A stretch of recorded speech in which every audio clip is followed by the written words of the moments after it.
देवतुल्य भाइयों, मार्ग शक्ति आज स्वाध्याय हम चिंतन का क्रमांक है हमारा 223 और आज हमारे बीच में है आदरणीय डॉक्टर एस.एस. भदौरिया साहब, जिनका विषय है गुरुदेव रविंद्रनाथ टैगोर और गीतांजलि में आध्यात्मिक तक पार्ट 2। इससे पूर्व भी आपने एक पार्ट ले चुके हैं और आपका पहले भी गीता पे और भी कई विषयों पे अपना विस्तृत अध्ययन रहा है। अब आदरणीय वागीश शर्मा जी से, जो एडवोकेट है सुप्रीम कोर्ट, उनसे निवेदन करते हैं कि वो 2 शब्द आदरणीय डॉक्टर एस.एस. भदौरिया साहब के सामने करें। आदरणीय वागीश जी। सभी को प्रणाम। गीतांजलि वैसे मैंने एमए इंग्लिश में एक पेपर है जो उसमें गीतांजलि मैंने पढ़ी है, गीतांजलि और आर के आनंद साहब की गाइड मेरे तो कोर्स में थी, मैंने तो बहुत आनंद लिया है। और वास्तव में ये गुरुदेव रविंद्रनाथ टैगोर की कविताओं का संग्रह है और इसी संग्रह के लिए 1913 में उनको नोबेल पुरस्कार मिला था। अच्छा, गीतांजलि जैसा कि शब्द इसके अर्थ सही है कि गीत की अंजलि, मतलब गीतों का उपहार या भेंट जिस तरह से किया जाता है। और इसमें करीब 103 कविताएं हैं जो बांग्ला में लिखी गई थी और बाद में इनको हिंदी में ट्रांसलेट भी किया गया था। हिंदी क्या, अनेक भाषाओं में इसका ट्रांसलेशन किया जा सकता है।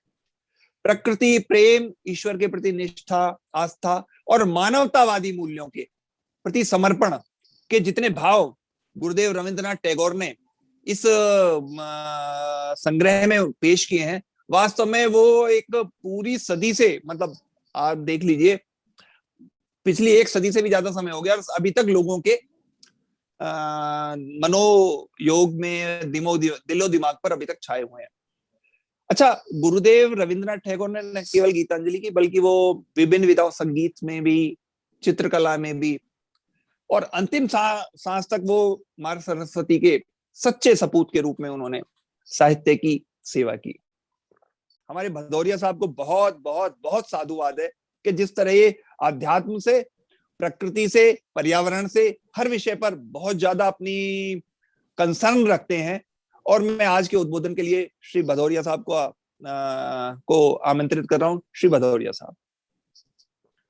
आदरणीय वागीश शर्मा जी, अरविंद शर्मा साहब, साथी साहब, नेब साहब, अश्विनी कुमार जी, कालरा साहब, कृष्णाल शर्मा साहब, डॉक्टर सुरेंद्र साहब, अभिषेक शर्मा जी, देव ऋषि साहब और सभी साधुजनों को प्रणाम करते हुए आज का जो हम लोगों का चर्चा का विषय है, गुरुदेव रविंद्रनाथ टैगोर जी की जो गीतांजलि है, उसमें जो आध्यात्मिकता के तत्व हैं, पढ़ते पढ़ते उनको देख करके, जैसा कि अभी वागीश जी ने कहा कि प्रकृति के, मनुष्य के मनोजगत के जितने भी भाव हैं, जितने भी चिंतन के तत्व हैं, वो इसमें जिस तरह से, जिस खूबसूरती के साथ, जिस सौंदर्य के साथ उपस्थित दिखते हैं, और उनमें एक खास किस्म की ऑथेंटिसिटी है, एक खास किस्म की नवीनता, मौलिकता, ऐसी मौलिकता है, ऐसी ऑथेंटिसिटी है कि आज भी जब हम उनका अनुशीलन करते हैं तो ऐसा लगता है जैसे प्रकृति पूरी तरीके से हमारे मनोजगत से निकल पड़ी है, जैसे अंकुर फूट पड़े हैं, जैसे पुष्प खिल उठा है, आनंद का उत्स, आनंद की धारा, जैसे नदी अभी उद्गम उसका हुआ है और अभी अभी बह चली है। तो गुरुदेव रविंद्रनाथ जी की जो ये विचार सरणी है, उसमें गोते लगा करके और उनके साथ ये जो आध्यात्मिक यात्रा है, उसमें मैं कोशिश करता हूँ कि उनके विचारों का, भावों का अनुशीलन, अवगाहन और अवगुंठन करते हुए, उसमें आनंद लेते हुए हम सब लोग ज्यादा अपनी मौलिकता के ज्यादा करीब हो जाएं। एक कविता आती है जिसमें वो कहते हैं कि हे प्रभु, आपने अच्छा किया जो हमें हमारी पूरी इच्छाओं को, हमारी पूरी कामनाओं को पूरा नहीं किया। क्यों? क्योंकि जब कामनाएं पूरी होती जाती हैं तो लालच और उत्कंठा और वासनाएं और उग्रतर और बढ़ती जाती हैं, और उन उग्रतर इच्छाओं के बढ़ने से हमारा जो मौलिक जगत है, मनोजगत है, वो खो जाता है। हम अपने विचार जगत के, अपने जीवन के बहुत से तत्वों को छोड़ देते हैं और उसी प्रगति में, उसी तथाकथित विकास में, उसी में बह के रह जाते हैं।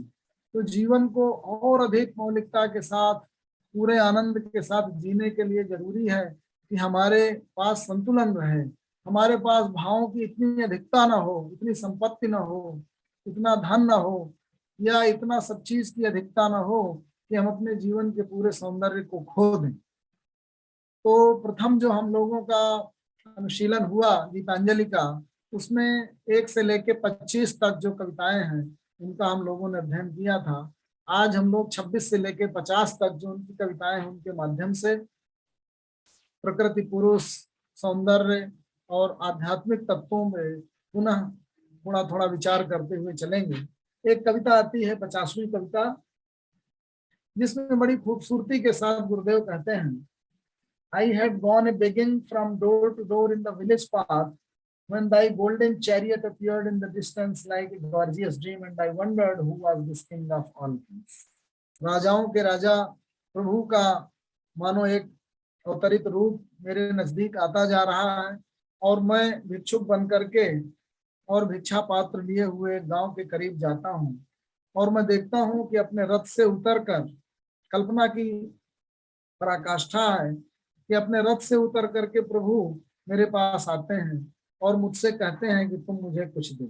अब एक भिक्षुक के सामने जो संपूर्ण प्रकृति का रचयिता है, वो अपना हाथ पसार कर खड़ा होता है, और मैं अपने भिक्षा पात्र से अपने हृदय की क्षीणता के साथ सबसे कम से कम जो दे सकता था वो निकाल के देता हूँ।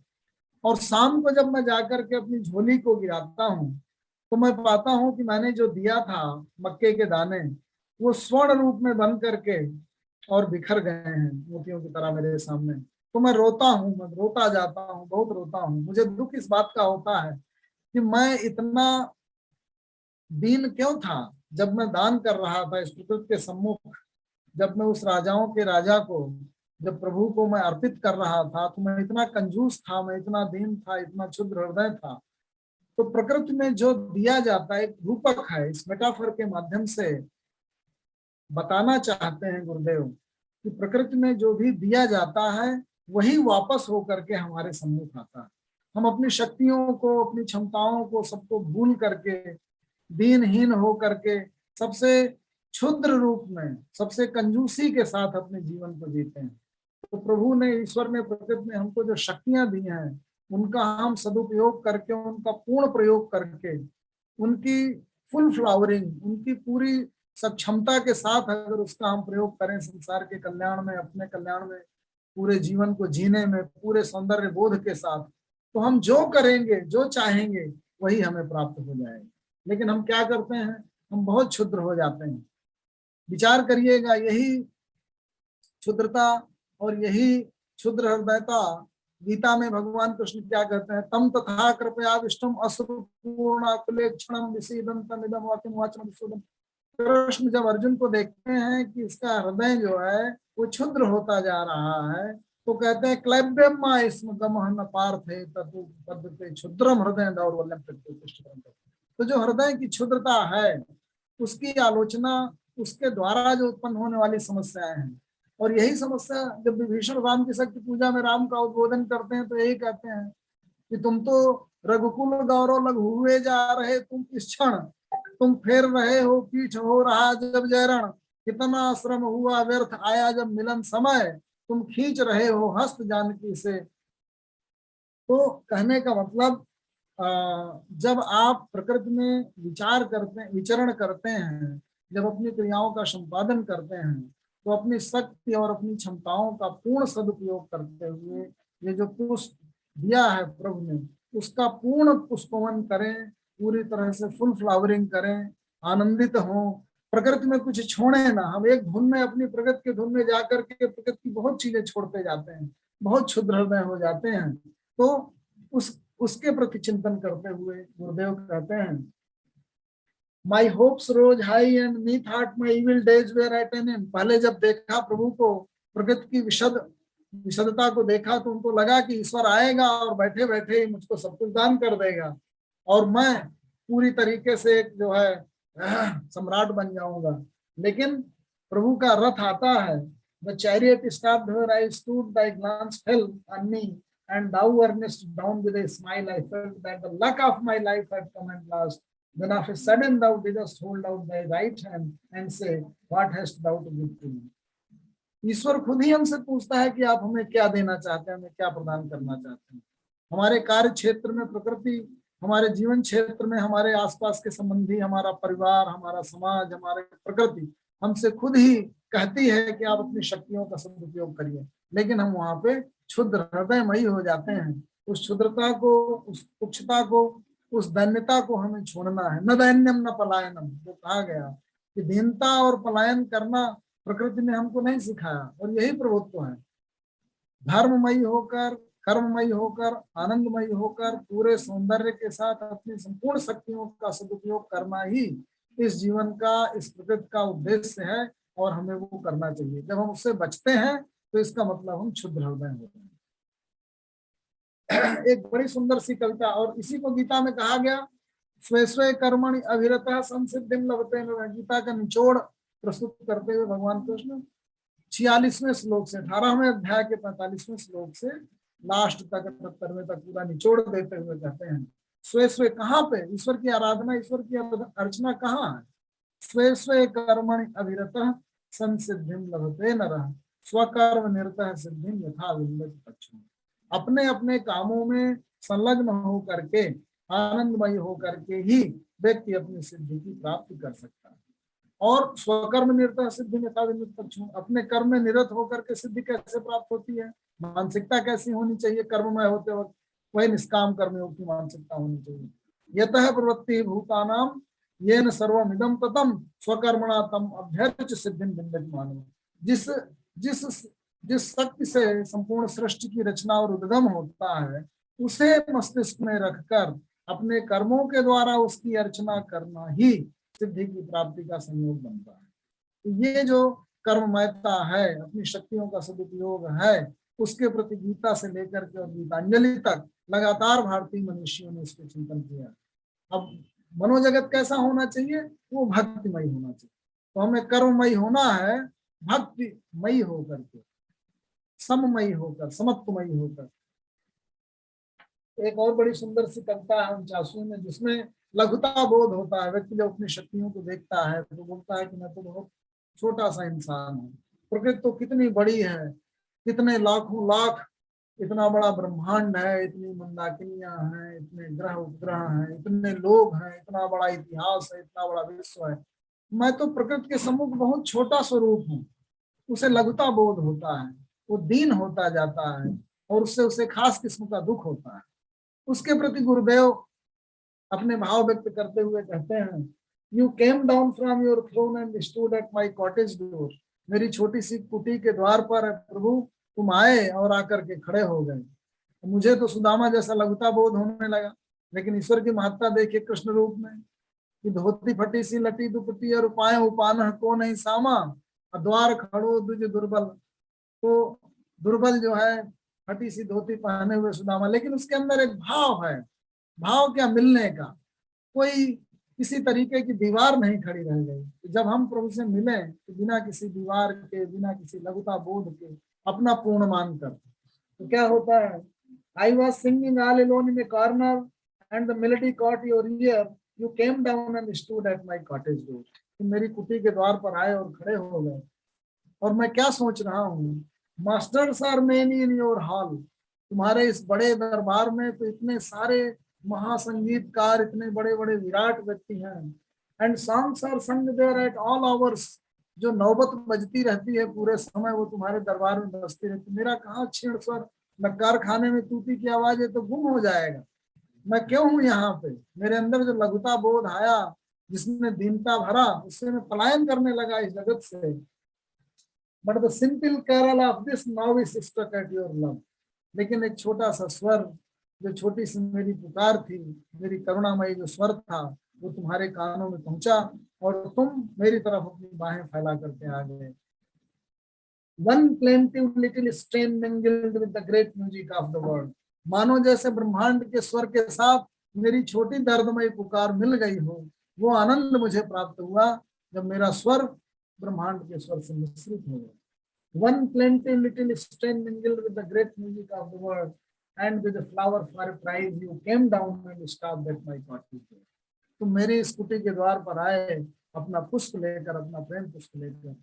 ये जो गोपियों का भाव है, गोपियों के पास कुछ नहीं है लेकिन कृष्ण की संपत्ति है, तो वो उद्धव जैसे ज्ञानी व्यक्ति को भी परास्त कर देती है अपने प्रेम से। तो ये प्रेम है, ये विश्वास है, ये उस ईश्वरीय शक्ति के प्रति भावना है, दृढ़ प्रेम है, अनन्य प्रेम है, जिसमें लगता है कि नहीं, मैं ईश्वर के बहुत करीब हूँ और बीच में कोई नहीं।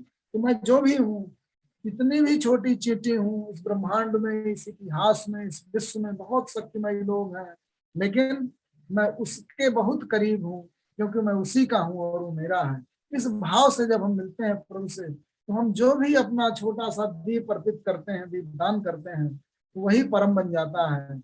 मेरी छोटी सी नाव है, लेकिन उस नाव के सहारे ही, जिसको तुलसीदास जी कहते हैं कि इस महाभव सागर को चढ़ पी लकाऊं, ये जो चींटियां हैं वो जैसे मानो आपकी जो दी हुई छोटी सी नाव है, वो चींटियां भी पार कर जाती हैं, तो नाम राम नाम की नौका के सहारे, वही भाव यहाँ पे। तो ये जो विश्वास है, ये जो बोध है, ये जो भाव है, ये जो भक्तिमयता है, अनन्यमयी भक्ति की जो पराकाष्ठा है, जो गोपियों में दिखती है, जो गुरुदेव में दिखती है, जो तुलसीदास जी के चींटीपन में दिखती है, जो प्रकृति और पुरुष की क्षुद्रता में दिखती है, वो भाव, वो अनन्यमयता यहाँ पे प्रदर्शित है। अब कबीरदास जी क्या कहते हैं, जैसे कि इस संसार में मैं आया, लेकिन मेरे गुरुदेव ने मुझे एक बड़ा ही सुंदर दीपक दे दिया। दीपक दिया तेल भरी, बाती दई अघट पूरा किया विषाहना बहु नामों। ये जो हट है, ये जो रोज, ये जो हाट है, ये जो बाजार लगी हुई है, इस पे जो हमारा ट्रांजैक्शन हो रहा है, लेवड़ देवड़ हो रही है, लेना देना हो रहा है, ये पूरा करके, और मैं इसको कैसे पार कर जाता हूँ, जब मुझे ज्ञान की प्राप्ति, प्रेम का तेल मिल जाता है और ज्ञान का दिया मिल जाता है। उसको जब मैंने जला लिया तो चारों तरफ प्रकाश हो गया, उसके पार चला गया।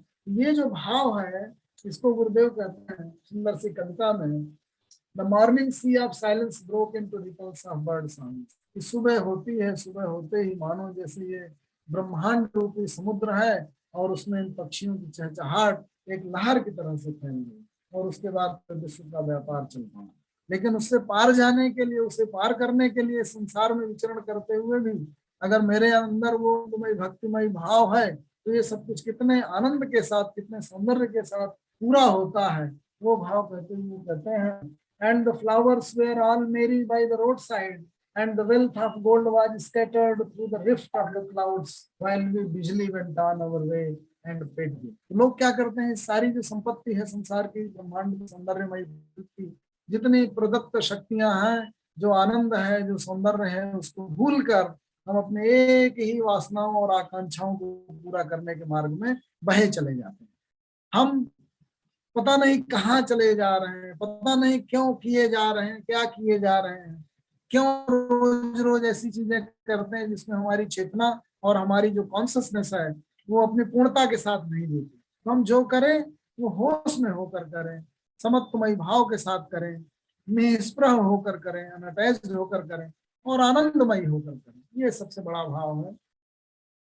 तो समुद्र जैसा पूरा संसार है, ब्रह्मांड है, और उसमें जैसे लहरें उठ रही हूँ, वैसे पक्षियों के स्वर सुबह से ही उठ रहे हैं, और मानो चारों तरफ फूल खिले हुए हैं, प्रकृति अपने अपार सौंदर्य के साथ अपना कार्य व्यापार कर रही है, और मानो बादलों के बीच से निकल करके सूर्य का जो सोना है, तो स्वर्णमयी किरणें फैल रही हैं इस ब्रह्मांड में, और हम उस सबको भूल कर जो चले जा रहे हैं, उसके प्रति ध्यान दिलाते हुए गुरुदेव कहते हैं, We sang no glad songs nor played। हमने कोई गीत नहीं गाया, हमने कोई क्रीड़ा नहीं की। We went not to the village for barter। हमने कोई काम करने के लिए, कोई कार्य करने के लिए नहीं गए गांव में, we spoke not a word not smiled, हम एक शब्द भी नहीं बोले, हम प्रसन्न चित्त नहीं हुए। We lingered not on the way, हम कहीं रुके नहीं। We quickened our pace more and more as the time speed by, जैसे समय दौड़ता है उस समय के साथ हम दौड़ते चले गए। और विश्वास करिएगा, बाद में जब आप आधा जीवन बीत जाएगा या जब कभी आपको ठोकर लगेगी तो सोच के जब चिंतन करेंगे अपने पुराने जीवन का, तो बड़ा ही अजीब लगता है कि हम क्या कर रहे हैं, हम क्यों कर रहे हैं, किसके लिए कर रहे हैं, क्यों जिए जा रहे हैं और किए क्या जा रहे हैं। तो उस समय जब ठोकर लगती है उस समय आदमी आत्मचिंतन करता है। तो उसी तरफ ध्यान दिलाते हुए गुरुदेव कहते हैं कि इस जीवन में जिसकी तरफ कहा गया, ये शाम विद्यान तपोन दानम ज्ञानम न शीलम न गुणो न धर्म ते मत लोके भूभार भूता मनुष्य रूप। तो ये तो पशुवत जीवन हो गया। इसलिए साहित्य, विद्या, दान, ज्ञान, शील, गुण और धर्म, इनका विकास करना चाहिए। व्यक्तित्व के विविध शक्तियों का परिष्कार करते हुए जो भी जन कल्याण में, लोक कल्याण में हो जाए, जो भी आनंद उत्पन्न करे, सत्य उत्पन्न करे, कल्याण उत्पन्न करे और आनंद उत्पन्न करे, वो हमारा जीवन दर्शन होना चाहिए, जिससे हम इस अपने अस्तित्व की सार्थकता की प्राप्ति कर सकें, उस फुल फ्लावरिंग स्टेट की प्राप्ति कर सकें, जिसके लिए हमारा फूल जो प्रभु ने बनाया है इस पुष्प को। जैसे मान लीजिए किसी जंगल में खिला हुआ कोई पुष्प है, उसे तो मालूम नहीं कि उसकी सुगंध कौन कौन व्यक्ति लेते हैं, लेकिन वो फिर भी खिलता है और अपनी सुगंध भी खिलता है, क्योंकि वृक्ष कबहु नहीं फल भख है, नदी न सिंचय नीर, परमारथ के कारण साधु धराश्रय जिसको कहते हैं। तो वृक्ष का स्वभाव ही है जो है वो फल देना, नदी का स्वभाव ही है लोगों की प्यास बुझाना। तो हमारा जीवन आनंदित तो होकर के बहता रहे, झरना झरता रहे, और जो लोग इसके साथ हमारे कार्य व्यापार में आए वो आनंदित होते रहें। हम समस्या के पार्ट न बने, हम समाधान के पार्ट बने। हम दो दिनों के बीच की दूरियां बढ़ाएं नहीं बल्कि उनको कम करें। ये हमारे जीवन की, हमारे होने की सार्थकता है। और वही आनंद का झरना तभी फूटता है जब हम केवल अपनी वासनाओं और आकांक्षाओं की पूर्ति के लिए नहीं बहे जा रहे और किए जा रहे सब कुछ भूल करके, बल्कि संवेदनशील होकर, लोक कल्याणमयी भाव के साथ, आनंदमयी होकर पूरे जीवन को पूरी उदारता, करुणा, दानशील गुण और धर्म के साथ जिए, तो फिर जीवन का आनंद, जीवन का फूल खिलता है। ऐसा भाव। The sun rose to the mid sky and doves cooed in the shade. Withered lips danced and wailed in the hot air of the noon. मानो इस जीवन में, इस संसार में कार्य व्यापार करते हुए सभी प्रकृति की शक्तियां अपना अपना कार्य संपादित कर रही हैं। वो जो तूफान है वो उठ रहा है, मानो पक्षी अपने जिनको गाना है वो अपना गाना गा रहे हैं, लेकिन हम बढ़े चले जा रहे हैं अपनी वासनाओं के पीछे। The shepherd boy drowsed and dreamed in the shadow of the banyan tree. और वो जो गड़रिया है वो बैठ जाता है उस बरगद के पेड़ के नीचे और सुस्ताने लगता है। And I laid myself down by the water and stretched by tired legs and grass. गुरुदेव कहते हैं कि मैं तो अब, मुझे जब ज्ञान की प्राप्ति हुई तो मैं क्या किया, मैं उस नदी के किनारे, उस झरने के किनारे जाकर के बैठ। My companions laughed at me at scorn.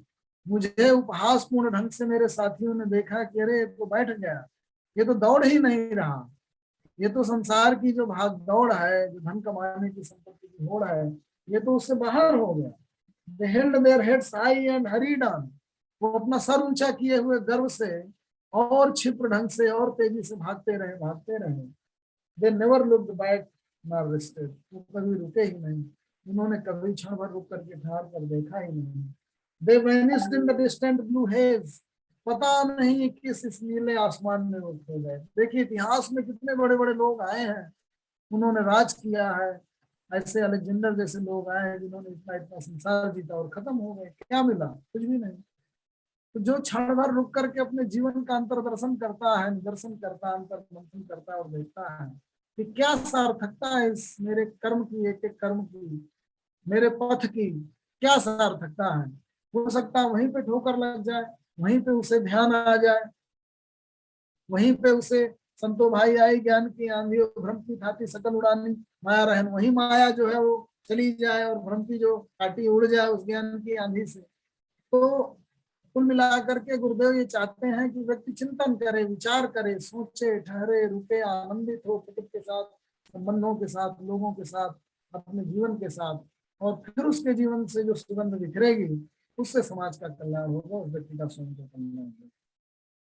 They crossed many meadows and hills and passed through strange faraway countries. वो लोग जो दौड़ते चले जा रहे थे वो तमाम देशों को जीतते चले गए, बहुत दूर तक चले गए, पता नहीं कहाँ कहाँ तक चले गए। All honor to you, heroic host of the interminable path. Mockery and reproach pricked me to rise. मेरा उपहास उड़ाया गया कि शायद मैं उस गुदगुदी से उठूं और मैं भी दौड़ पड़ूं उसी तरह जैसे सारे लोग दौड़ गए हैं। But found no response in me. लेकिन मैं फिर नहीं दौड़ा। I gave myself up for lost in the depth of glad humiliation in the shadow of a dim delight.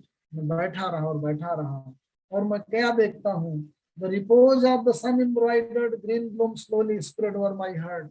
मेरे हृदय में धीरे धीरे उस प्रकृति का अगाध सौंदर्य जगह बनाता चला गया।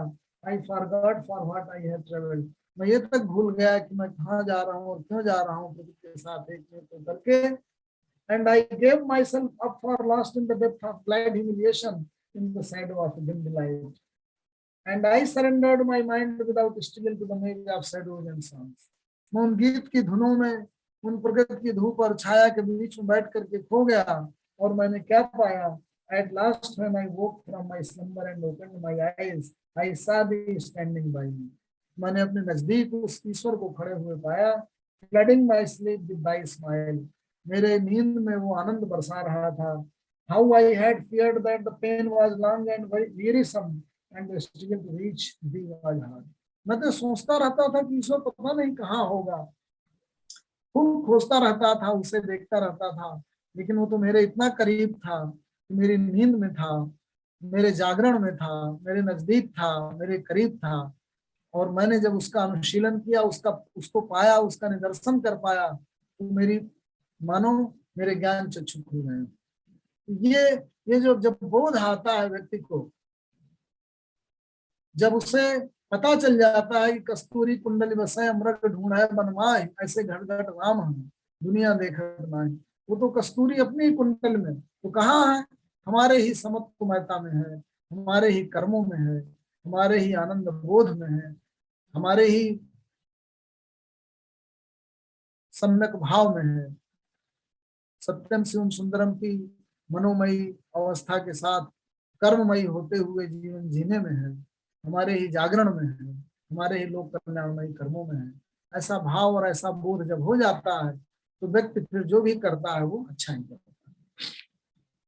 एक बड़ी सुंदर सी कविता है गुरुदेव की, रचनाकार और रचयिता की कैसे सर्वत्र उपस्थिति है, हम लोग उसको ढूंढते रहते हैं, खोजते रहते हैं, लेकिन वो कैसे हमारे नजदीक है। Have you not heard his silent steps? He comes, comes, ever comes. क्या तुमने उसके शांत कदमों की पदचाप सुनी है? वो आता है, वो जरूर आता है और जरूर ही आता है। Every moment and every age, every day and every night he comes, comes, ever comes. हर युग में, हर समय में, हर दिन में और हर रात में वो आता है और जरूर आता है। Many a song have I sung in many a mood of mind, but all their notes have always proclaimed, he comes, comes, ever comes. जब भी मेरे संगीत की धुन मेरे अंदर से उठती है तो मैं यही गा पड़ता हूँ कि वो आता है, वो जरूर आता है। In the fragrant days of sunny April, through the forest path he comes, comes, ever comes. In the rainy gloom of July nights, on thundering chariot of clouds he comes, comes, ever comes. In sorrow after sorrow, it is his steps that press upon my heart, and it is the golden touch of his feet that makes my joy to shine. जब आप उसकी अनुभूति करने लगते हैं, उसको पा जाते हैं, और वो कैसे पाते हैं?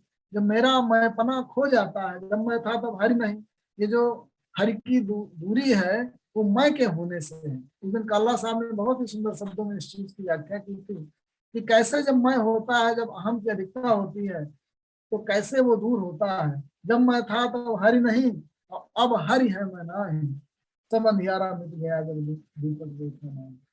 तो जब ज्ञान का दिया जलता है तो और मैं का भाव अपने आप खत्म हो जाता है, वो पूरे हृदय के अंदर वही भर जाता है, उसी का सौंदर्य बोध, उसी का निदर्शन, उसी का ज्ञान भर जाता है, तब उसकी वास्तविक अनुभूति होती है। इसको बहुत दूसरे शब्दों में गुरुदेव ने बताया है कि कैसे अहम धीरे धीरे जाता है, कैसे मैं पना से हम लोग बंधे हुए हैं, और कैसे धीरे धीरे अहम जाता है, उसको उन्होंने बताया है।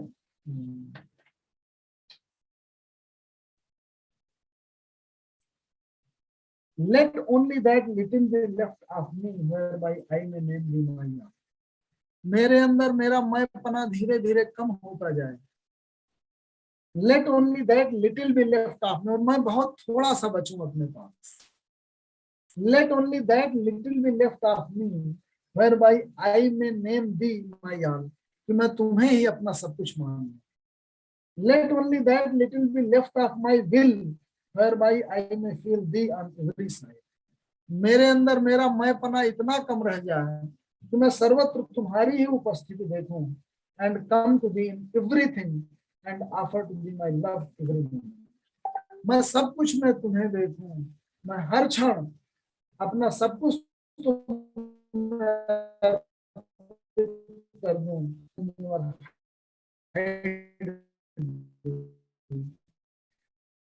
मेरे अंदर इतना मेरा मैंपना कम, that little of my fetters be left whereby I am bound with my thy will. मेरे अंदर मेरा इतना कम रह जाए कि मैं तुम्हारी इच्छाओं में बंध जाऊं। thy will and thy purpose is carried out in my life and that is the fetter of my life. तुम्हारे प्रेम का यही बंधन है कि मैं अपनेपन को छोड़ करके धीरे धीरे तुम्हारी भावनाओं में बंध जाऊं। तो अपनेपन का धीरे धीरे छोड़ करके उस मैंपना को, और किस तरह से संपूर्णपना, ईश्वरपना, ईश्वरीय भाव वो धीरे धीरे कैसे मन के अंदर भरता जाता है जब अहम की कमी होती जाती है, उधर संकेत करते हुए कहते हैं When it was day, they came into my house and said, वासनाएं कैसे आती हैं? ये तो मैंपना था जिसको धीरे धीरे, जैसे अंधकार को धीरे धीरे हटा रहे हैं, लेकिन वासनाएं कैसे चुपके से प्रवेश करती हैं, जो आकांक्षाएं हैं। बड़ी सुंदर तरीके से उन्होंने लिखा, When it was day, they came into my house and said, we shall only take the smallest room here. वो जो आकांक्षाएं थी वो धीरे धीरे आएंगे, उन्होंने कहा कि बस हमें बहुत थोड़ी सी जगह चाहिए तुम्हारे अंदर। They said we shall help you in the worship of your God. उन वासनाओं ने और इच्छाओं ने कहा कि उस ईश्वर की प्राप्ति में हम तुम्हारी सहायक बनेंगे, and humbly accept only our own share of His grace. और उस ईश्वर की जो कृपा की प्राप्ति होगी हम उस प्राप्ति में सहायक बनेंगे। And then they took their seat in a corner and they sat quiet and me. चुपके से दिन के उजाले में आई और मेरे हृदय के कोने में बैठ गई। लेकिन रात्रि के अंधेरे में क्या हुआ? But in the darkness of the night, I find they break into my sacred shrine, strong and turbulent, and snatch with unholy greed the offerings from God's altar. लेकिन रात्रि के अंधेरे में वो धीरे धीरे पसरती चली गई और मेरे पूरे मनोजगत को उन्होंने घेर लिया और मेरी जो भी आध्यात्मिक उपलब्धियां थी उन सबको समाप्त। तो कुल मिलाकर के ये जो वासनाएं हैं, जो आकांक्षाएं हैं, जो अहम का आधिक्य है, वो धीरे से प्रविष्ट होता है और अंधकार अपना प्रसार करते करते पूरे मनोजगत को भर लेता है। और जो ईश्वरीय प्रकाश है, जो परम की भावना है, जो सौंदर्य बोध है, उसका जो परम का अनुशीलन है, वो धीरे धीरे समाप्त हो जाता है और उन्हीं की उपस्थित रह जाती है। और ये रिश्ते नाते कैसे हैं संसार के? By all means they try to hold me secure who love me in this world, but it is otherwise with thy love which is greater than theirs and thou keepest me free. ये जो संसार के जितने बंधन है तो मुझे बांधते और जकड़ते चले जाते हैं, मुझसे उनकी अपेक्षाएं बढ़ती चली जाती हैं, लेकिन है प्रभु तुम्हारा बंधन, तुम्हारे प्रेम का बंधन तो ऐसा है जो मुझे और मुक्त करता है, मुझे ज्यादा फ्री करता है। Lest I forget them, they never venture to leave. ये अकेला नहीं छोड़ते, लेकिन जब but day passes by after day and thou art not seen. लेकिन तुम तो मुझे कभी दिखते ही नहीं और तुम्हारा प्रेम तो सर्वत्र उपस्थित है। If I call not thee in my prayers, if I keep not thee in my heart, thy love for me still waits for my love. है ईश्वर तुम्हारा प्रेम तो मैं तुम्हारी पूजा भी ना करूं तब भी प्रतीक्षा करता है, लेकिन जो संसार के जितने रिश्ते नाते हैं उनको अगर मैं बदले में कुछ नहीं देता तो वो तो सब समाप्त हो जाते हैं। तो उनके अंदर एक खास किस्म की अपेक्षा है, उनके अंदर एक बंधन है, उनके अंदर एक प्रतिवाद की भावना है कि जितना वो मुझे देते हैं उससे ज्यादा उनकी अपेक्षा रहती है। लेकिन ऐ ईश्वर, जो तुम्हारा प्रेम है वो तो ऐसा अखंड प्रेम है, बिना किसी बदले की भावना के है, हमेशा उपस्थित है, और वो मुझे ज्यादा ज्यादा मुक्त करता है। ये जो भाव है, ये जो बड़ा सूक्ष्म जो अंतर है, ईश्वर का जो प्रेम है वो कैसा है, संसार के रिश्ते नाते कैसे हैं, वासनाओं की प्रकृति क्या है, और मैं का अंधेरा कैसे धीरे धीरे हम भरता है, वो इस कविता के माध्यम से। और एक बड़ी सुंदर कविता है, स्वतंत्रता की भावना जो अपने देश के लिए उन्होंने की थी 1911-12 में, जब गीतांजलि का अनुवाद हुआ तो पूरे विश्व में छा। उसके पहले से लिख रहे थे, उनकी परिकल्पना की थी कैसा होना चाहिए मेरा देश, कैसे होने चाहिए लोग, और सिस्टम कैसा होना चाहिए। Where the mind is without fear and the head is held high, जहां पर हमारा मन, जहां पर भय की उत्पत्ति हो, जहां पर आपको लगे कि यहाँ पे डर है, अभयम सत्व संशुद्धि ज्ञान योग व्यवस्थिति। 16वें अध्याय में भगवान दैवी संपदा में सबसे पहली संपदा एक है,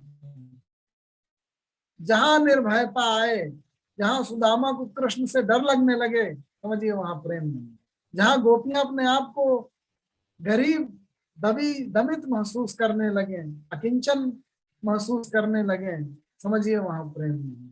प्रेम के डर हो ही नहीं सकता। प्रेम, सच्चा प्रेम तो डर से, भय से मुक्त करता। अभयम सत्व संस्कृति बनाई है, इसी वाक्य से शुरू होती है वो। तो भय, हमारे जितने धर्म है आज के, वो जितने जितने आज आज आज के जितने ये पंथ हैं, वो हमारे अंदर डराते हैं कि अगर आप फला महाराज की अनिष्ट हो जाएगा, आपका वो अनिष्ट हो जाएगा। तो ईश्वर तो हमें और भय मुक्त करता है। तो जहां जहां निर्भयता है, जहां सहजता है, जहां सुगमता है, जहां सरलता है, यही सहज योग है कबीर का। तभी वो पूरे संसार को एक तरफ बोलते हैं ना, कबीरा खड़ा बाजार में लिए लुकाठियां, वो तो घर भी फूंक दे रहे हैं। तो कुल मिलाकर के जहां इकट्ठे करने का भाव आए और भविष्य का डर बढ़ रहा हो कि ये नहीं करेंगे तो ये हो जाएगा, वो समझिए सही धर्म नहीं है। सही धर्म, सही पंथ निर्भय करता है। Where the mind is without fear and the head is held high, where knowledge is free, जहाँ ज्ञान का मुक्त प्रचार होता हो, where the word has not been broken up into fragments by narrow domestic life। Chaturvedi साहब जब चर्चा कर रहे थे तो कुछ धर्म के महान व्यक्तियों का नाम उन्होंने लिया, तो लोगों ने कहा नहीं, इनका नाम क्यों ले रहे हैं। तो हमारा धर्म ऐसा है जहाँ पे खांचों में, खानों में, दीवारों में नहीं बटा। हमने तो दीवारें गिराई हैं, हमने तो खाइयां पाटी हैं। हमारे धर्म की जो विशदता है वो इन खाइयों को पाटने में है, इन दूरियों को खत्म करने में है, दो दिलों के बीच की दूरी खत्म करने में है, नजदीकी बढ़ाने में है, भय समाप्त करने में है। Where words come out from the depth of truth। हमारे यहाँ तो सत्य अंतःकरण से बोला गया है, सत्य की गहराइयों से हमने, सच की गहराइयों से अपने शब्द बोले। हमारे जो ऋषि हुए, मुनि हुए, उपनिषदकार हुए, उन्होंने विभिन्न विभिन्न सत्यों को, एकम सत्यम विप्रम बहुधा वदन्ति, जिसको कहा गया सत्य तो एक है, तरह तरह से उसे बोलते हैं जो विप्रगण है, बुद्धि बौद्धिक व्यक्ति हैं। तो ये भाव रहा है, जहां भी दीवारें बढ़ाई जाए, खांचे बढ़ाए जाए, लड़ाइयां की जाए, डिवीजन हो, दो धर्मों के, पंथों के बीच के लड़ाइयां और विभेद पर जोर दिया जाए, समझिए वहां दिक्कत। जहां पर भय समाप्त हो रहा हो, जहां पर सामान्यीकरण, एकीकरण, नजदीकी बढ़ाने की कोशिश चल रही है, जहां पर प्रेम लगातार, प्रेम का झरना बह पड़ता हो, जहां पर कृष्ण और सुदामा के बीच किसी तरीके की, कृष्ण गोपियों के बीच दूरी न महसूस होती हो, where tireless striving stretches its arms towards perfection। जब हम लगातार और पूर्णत्व की प्राप्ति के लिए और अथक परिश्रम करते रहें, अपनी शक्तियों का सदुपयोग करते हुए, where the clear stream of reason has not lost its way into the dreary deserts and the dead habit। हमारी जो मृत आदतें हैं, मरी हुई आदतें हैं, वो हमारे तर्क को जहां ग्रसित न कर लेती हैं, ऐसा रेत ना हो जहां पे हमारी हमारी तर्क महता की नदी जाकर के खो जाए, ऐसा देश where the mind is led forward by the ever widening thought and action। जहां और चिंतन हो, और विचार हो, और कर्म महता हो, into that heaven of freedom my father let me come to. मेरे देश का जागरण ऐसे प्रदेश में हो, ऐसी जगह में हो, ऐसे क्षेत्र में हो जहाँ पे सब कुछ मुक्त हो, जहाँ प्रेम बह रहा हो, जहाँ तर्कमयता हो, जहाँ भयहीनता हो, ऐसे देश में जन्म लेना चाहते हैं। ऐसी ऐसी विचार, ऐसी भावना है। और शक्ति की अवधारणा देखिए कैसी है। शक्ति कैसी हो? This is my prayer to be my Lord, strike at the root of penury in my heart. जहां भी मेरा हृदय क्षुद्रमयता प्राप्त कर रहा हो, क्षुद्र हो रहा हो, क्षीण हो रहा हो, निराश हो रहा हो, कुंद हो रहा हो, दुखी हो रहा हो, उसे स्ट्राइक कर दो। This is my prayer to be my Lord. प्रभु, ऐसी प्रार्थना है, ऐसा निवेदन है तुमसे कि मेरे हृदय में क्षुद्रता न भरने पाए। Give me the strength lightly to bear my joys and sorrows. मैं अपने समग्र दुखों और सुखों को बहुत सामान्य तरीके से झेल करके आगे, दुख में बहुत ज्यादा दुखी न हो कि टूट जाऊं, और सुख में इतना ज्यादा मेरे अंदर अहम और दंभ ना भर जाए कि मैं क्षुद्र में अपने को बहुत बड़ा और बाकी संसार को क्षुद्र समझने लगूं। जिसको गीता में कहा गया सुख दुखे समय कृपा लाभ। बहुत बड़ी कसौटी है। हर जगह भारतीय दर्शन में तरह तरह से आती है निकल निकल करके सममयता, समदृष्टि। सुख और दुख के पार जब हमारी मानसिक अवस्था चली जाएगी तो समझिए हमने सममयता भर गई। लाभ और हानि के पार जब चली जाएगी दृष्टि, इनसे प्रभावित नहीं होगी, क्योंकि ये तो संसार में आते रहते हैं, ये तो दुनिया में आते रहते हैं। तो जीवन है तो सुख दुख आएंगे, हार जीत आएगी, लाभ और हानि होती रहेगी। यही जीवन नहीं है। इस सृष्टि में बहुत कुछ है, इससे बहुत आगे है।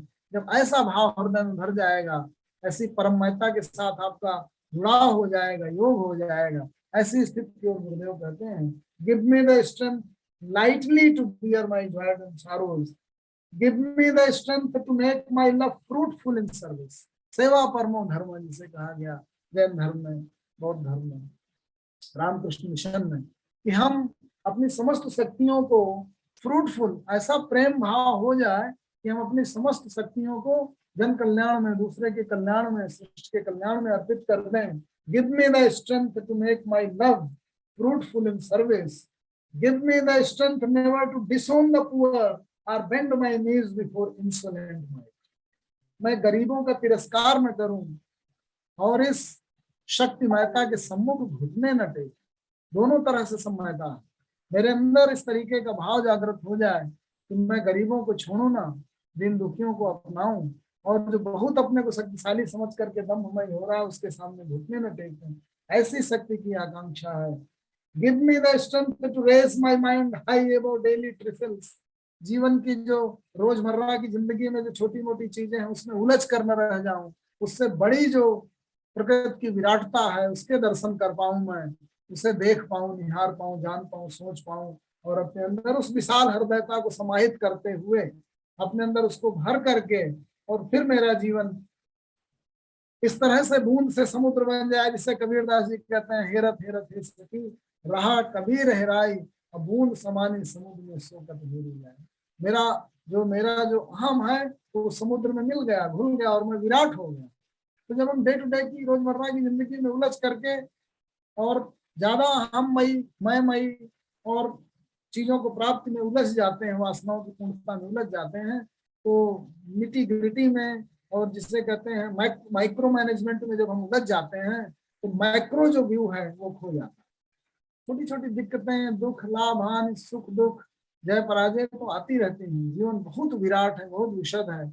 उसके सौंदर्य को हमारा हृदय कभी न भूलने पाए, हमारी दृष्टि कभी उस परम से दूर न होने पाए, ऐसा भाव है। And give me the strength to surrender my strength to thy will with love. मैं तुम्हारी जो परम इच्छा है, परम प्रभु की जो इच्छा है, इसलिए मेरी रचना हुई है, उसका भाव, उसमें अपने आप का समर्पण कर सकूं। यही जो गीता में सर्वधर्मान परित्यज्य मामेकम शरणं व्रज अहं त्वां सर्वपापेभ्यो मोक्षयिष्यामि, ये है परम भाव। जो परम सत्ता है, जो यूनिवर्सल कॉन्शियसनेस है, वो इनवाइट करती है अपनी तरफ कि इस जीवन की जो ट्रिफिन चीजें हैं, जो छोटी मोटी चीजें हैं, जो रोजमर्रा की जिंदगी है, उसमें उलझ कर हम उस विराटता को न खो दें, हम क्षुद्र न होकर रह जाएं, ऐसा भाव है। जब हम उस परम विराटता को हमेशा अपने दिमाग के अंदर मनोभाव मनोजगत के अंदर रखते हैं, तो हम फिर कभी गलत रास्ते पर नहीं चल सकते। हमें अपना और पराया का भाव इतना ज्यादा गहन नहीं हो जाता कि हम न्यायमयता भूल जाएं, जस्टिस को छोड़ दें, ज्यादा स्वार्थी हो जाएं, ऐसा नहीं होता ये भाव। तो ये भाव आए कैसे? देखिए, गीतांजलि में बड़े ही सुंदर ढंग से प्रकृति की बहुत चीजों के माध्यम से, प्रक्रियाओं के माध्यम से गुरुदेव उस भारतीय दर्शन की विराटता और विशालता को समेट करके संसार के सम्मुख प्रस्तुत करते हैं, जो चिरयुगों से कृष्ण की गीता में, चिरयुगों से बौद्ध, जैन और कबीर के दर्शन में, गुरु नानक के दर्शन में बहती आई थी जो गंगा धारा, उसी को नवीन शब्दावली और जीवन की तमाम गतिविधियों और कार्य व्यापार के माध्यम से के सम्मुख साहित्यिक ढंग से प्रस्तुत करते हुए कहते हैं, I thought that my voyage had come to its end at the last limit of my power. मुझे ऐसा लगा कि मेरा जीवन अब धीरे धीरे शक्ति शून्य होकर के अपने अंतिम चरण पर प्रवेश कर रहा है। That the path before me was closed. और ऐसा लगा जैसे मेरे जीवन के रास्ते अब खत्म से हो रहे हैं। That provisions were exhausted and the time come to take shelter in the silent obscurity. ऐसा लगा कि मैं एक निशब्द अंधकार में धीरे धीरे घुल मिल करके समाप्त हो जाऊंगा। But I find that thy will knows no ending. लेकिन ऐ प्रभु, तुम्हारी इच्छा, तुम्हारी भावना मेरे अंदर इतनी व्याप्त है कि मेरा अभी अंतिम समय नहीं आया। And when old words die out on the tongue, new melodies break forth from the heart. जब शब्दों की समाप्ति हो जाती है तो उस निःशब्दता में तुम्हारे दर्शन होते हैं, उस शब्द शून्यता में तुम्हारे दर्शन होते हैं, उस शक्ति शून्यता में ऊर्जा की कमी धीरे धीरे जब हम ढलान की ओर होते हैं तो हम बार बार निराश होते हैं, उदास होते हैं, थकते हैं, पराजित होते हैं। लेकिन जब है प्रभु तुम्हारी विराटता के साथ मेरा जुड़ाव होता है तो मेरे अंदर कभी शक्ति क्षीणता नहीं आती, मेरे अंदर कभी पराभव निराशा नहीं आती, मैं दुखी नहीं होता। And where the old tracks are lost, new country is revealed with its wonders. मेरे सामने तो एक ऐसा नया नया जीवन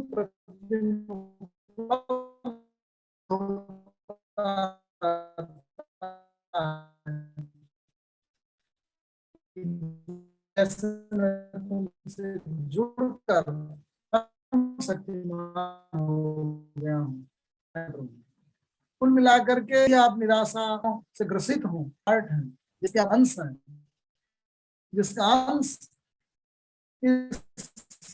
हर एक व्यक्ति के अंदर विद्यमान है, तो दुख धीरे धीरे आप पाएंगे कि खत्म होने लगा। वही जैसे भगवान राम जब समुद्र किनारे बैठे हुए हैं और रावण की शक्तियां जो है लगातार और अधिक उग्रतर होकर के और आक्रमण करती हैं, तो धीरे धीरे उनके अंदर निराशा व्याप्त होने लगती है। लेकिन फिर उन्हें अपने अच्छे समय का ध्यान आता है, अपने परम प्रेम का ध्यान आता है। जानकी के साथ युद्ध के बीच में बैठ करके उन्हें जो है उस धनुष यज्ञ की याद आ जाती है, जिससे शक्ति का संचार हो जाता है पूरी। तो अच्छे आप याद करेंगे, अच्छे कर्मों का याद करेंगे, अच्छे बातों को याद करेंगे, अच्छे संबंधों को याद करेंगे, तो फिर आपके जीवन को आनंदमयी सौंदर्यमयी रखने के लिए अपने अच्छे कर्मों का, सुकर्मों का, अच्छे संबंधों का, अच्छे व्यक्तियों का, अच्छी बातों का, भावनाओं का याद रखना, स्मरण करना, उसी का बार बार विचार करना, मनोजगत में लाना, ये बहुत जरूरी है।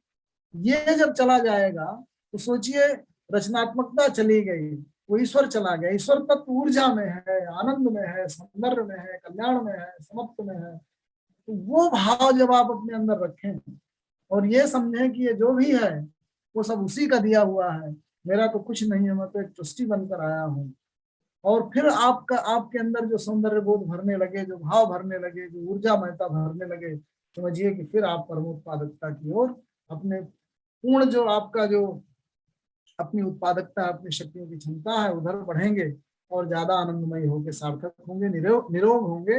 और यही जीवन का कुल मिलाकर मार्ग है, सुगम मार्ग है, जो भारतीय शास्त्रों में बार बार जिसको गाया गया। अंत में एक और कविता के साथ मैं अपनी बात को विराम देना चाहूंगा कि बंदी कौन बनाता है व्यक्ति को, हम कैसे बंधते हैं। Prisoner tell me who was it that bound you. Gurudev प्रश्न करते हैं उस बंदी से, एक बंदी से, एक रूपक है, बड़ा सुंदर रूपक है, उससे प्रश्न करते हैं कि ऐ बंदी ये बताओ कि तुम्हें किसने बांध रखा। It was my master said the prisoner. जो बंदी है वो बोलता है मेरे मालिक ने मुझे बंदी बनाया है, ईश्वर ने मुझे बंदी ही पैदा किया है, मैं प्रिजनर हूं। I thought I could outdo everybody in the world in wealth and power.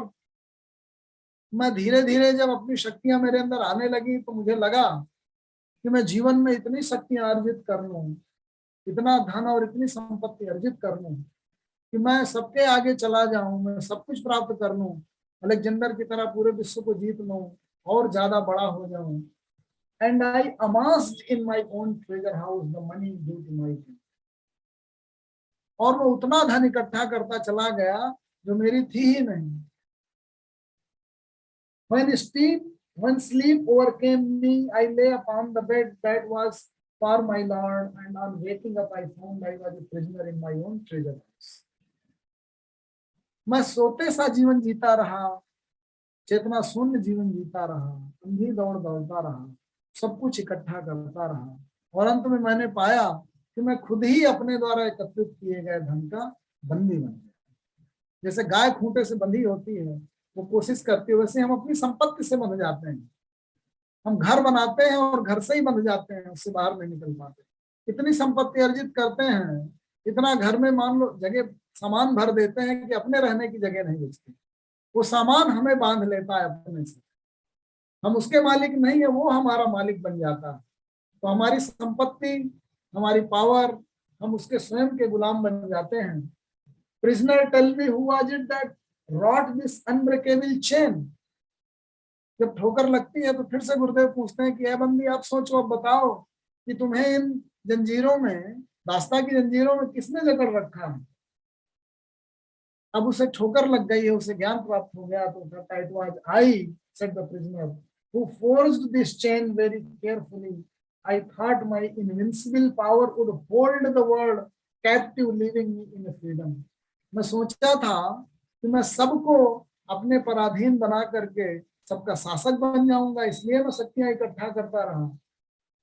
और मैं सोचता था कि मेरी स्वतंत्रता को फिर कोई चुनौती नहीं दे पाएगा।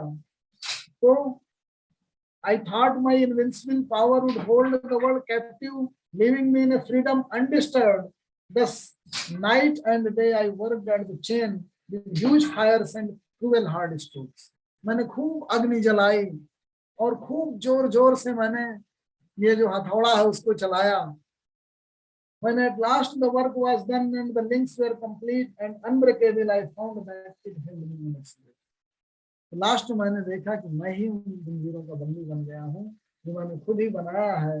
ये विवेक जब जागृत हो जाता है तब सम्यक, तब right view, right vision of life develop होता है कि हर चीज जीवन में सम्यक हो। हम ऐसा रास्ता ना दौड़े कि बगल में फूल खिले हुए हैं, झरना बह रहा है, पक्षियों की चहचहाट हो रही हो, सबको भूल कर, अपने मधुर संबंधों को भूल कर, प्रेम भाव करुणा को भूल कर और अंधी दौड़ में दौड़ते चले जाए और बाद में जीवन हमारा खुद ही निरर्थक लगने लगे। इसलिए जो जीवन हो सम्यक हो, जो हमारा राइट पोजीशन जिसको कहा गया, जो जैन धर्म, बौद्ध धर्म, इन सब में कहा गया अपरिग्रह, तो सम्यक हर चीज हो, राइट हो, हर चीज समानुपात में हो, जीवन के विविध जितने धर्मशील कर्म आदि का सम्यक भाव मन के अंदर रखते हुए फिर हम अपने जीवन के मार्ग पर आगे बढ़ें। इस भाव के साथ जो है मैं आज के इस विचार को समाप्त करना चाहूंगा। और गीतांजलि को पढ़ते हुए हर समय लगता है कि हर कविता अपने भाव के इतने तल समेटे हुए है कि जिसमें जो गीता की गंगा धारा है वो बह करके पूरी समाहित हो गई है, जिसमें कबीर का निर्गुण चिंतन भरा हुआ है, जिसमें सूफियों का प्रेम भरा हुआ है, संतों की भक्ति भरी हुई है, बौद्ध जैन धर्म सारे दर्शन विश्व के भरे हुए हैं। धन्यवाद आदरणीय डॉक्टर एस एस साहब। आज आपने बड़े सरल तरीके से हमको आज गुरु रविंद्रनाथ टैगोर की और गीतांजलि में आध्यात्मिक तत्व बताया। और ये जो गीतांजलि है, वैसे यदि देखा जाए तो रविंद्रनाथ टैगोर को यदि देखा जाए तो वो सूफी रहस्यवाद और वैष्णव काव्य दोनों से प्रभावित थे, लेकिन साथ ही साथ वो ये नहीं मानते थे कि भगवान किसी कोई बीज है या आत्मा है। गुरुदेव के लिए प्रेम का प्रारंभ है भगवान, और परमात्मा उसका अंत है।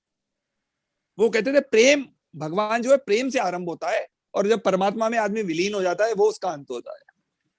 और वास्तव में आपका जो वो है गीतांजलि केवल कोई ग्रंथ या उसे नहीं माना जा सकता, बल्कि एक ऐसा महाकाव्य है जिसमें जीवन की सारी सच्चाइयां इसमें छुपी हुई है। और इसका रसास्वादन भी सर वही केवल कर सकता है जो अपने सारे अहंकार को त्याग दे, और इस ब्रह्मांड के कण कण में जो निश्चल प्रेम बिखरा हुआ है उसके साथ यदि आपका लिंक जुड़ जाता है तो फिर वो ही आप इसका गीतांजलि का वो ले सकते हैं। और नैब साहब बैठे हैं इसलिए मैं 2 लाइन बाद में जरूर सुनाऊंगा। गुरुदेव ने कहा था कि रविन्द्रनाथ टैगोर की एक कविता है, बैठा हूं मैं ताकि प्रेम के हाथों पकड़ा जाऊं,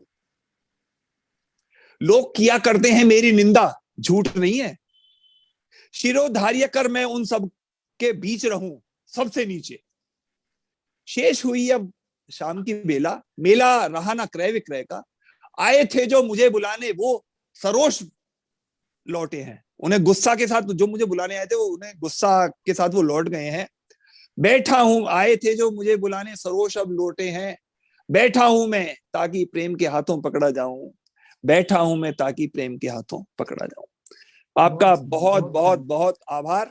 और अब आज के विचार के लिए श्रद्धेय अरविंद जी। आदरणीय भागेश जी, आज का विचार इतना सुंदर हो गया कि अगर हम इसी को ही अगर मंथन करते रहे तो यही अपने आप में काफी सुंदर विचार है। और सबसे बड़ी बात तो ये कि गुरुदेव रविन्द्रनाथ टैगोर की जो 2 रचनाएं हैं उसका जनगण मन हमारे भारतवर्ष में है, और बंगला के अंदर आमार सोमनार करके जो है वो देखिए, अमार सोमार बांग्ला आमी के तो आमी तो मागे कितनी बड़ी बात है। और एक विशेष बात और भी है कि उनके जो पिताजी थे देवेंद्रनाथ टैगोर, वो उनको बैरिस्टर बनाना चाहते थे, वकील बनाना चाहते थे। जी जी जी जी जी जी। तो नियति भी देखिएगा कहाँ से चीज को क्या ले आती है, मतलब गुरुदेव का एक्चुअली नेचर से बहुत ज्यादा उनका इन्वॉल्वमेंट था। आपका यदि अरविंद जी हो सकता है सौभाग्य हुआ हो कलकत्ता जाने का, वहां देखे शांति निकेतन में जाइए तो देखिए वहां उन्होंने कहीं पर भी आर्टिफिशियलिटी को एक्सेप्ट नहीं किया, जो है सो है के अनुसार एक्सेप्ट करो, तो भी तभी प्रेम के रूप में आप निश्चल प्रेम वही है। चलिए, आपने जो विचार कहा तो आदरणीय भदौरिया साहब का जो गीता पे इतना वो है, उनका एक विचार गीता वही है, एक ही विचार है, जो है उसको है समझ के स्वीकार करें। वाह, जो है उसको है समझ के स्वीकार करें। आइए ओम करते हैं।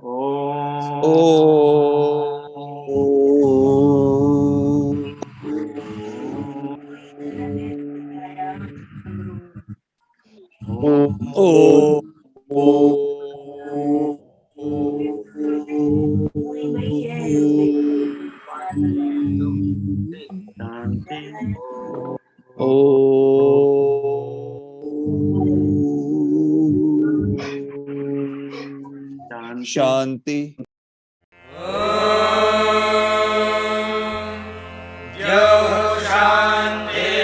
शांतिरंतरिक्षं शांतिः पृथिवी शांतिरापः शांतिरोषधयः शांतिः वनस्पतयः शांतिर्विश्वे देवाः शांतिर्ब्रह्म शांतिः सर्वं शांतिः शांतिरेव शांतिः सा